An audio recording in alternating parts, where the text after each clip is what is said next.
কালকে অবধি এই দুজনের নাম কেউ জানতো না, আর আজ লাইমলাইটে প্রফুল্ল হিঙ্গে আর সাকিব হুসেন। আইপিএলে 18 বছরের ইতিহাসে যে কীর্তি কেউ করতে পারেনি সেটাই করে দেখালেন। বিশ্বের তাবর তাবর বোলাররাও পারেননি। বিদর্ভের অখ্যাত 24 বছরের তরুণ ডেবিউ ম্যাচের প্রথম ওভারে 3 উইকেট নিয়ে নিলেন।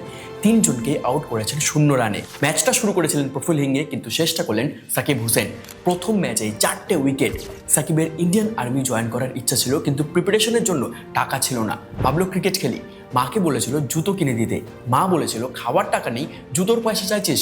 কিন্তু মা তো মাই হয়, অল্প যা গয়না ছিল সেটা বিক্রি করে জুতো কিনে দেয়।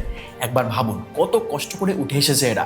এদের বাবা মা কত প্রার্থনা করেছে যে একবার চান্স পেয়ে যাক আমাদের ছেলে, আর যেদিন পাবে সেদিন যেন ভগবান তার হয়ে খেলে। আর সেই স্বপ্ন পূরণ হয়েছে। সাকিবের এই গল্প আমার মতন হাজারো মানুষকে ইন্সপায়ার করে আর বলে পরিস্থিতি যাই থাকুক, আপনার ভবিষ্যৎ ডিসাইড করে না।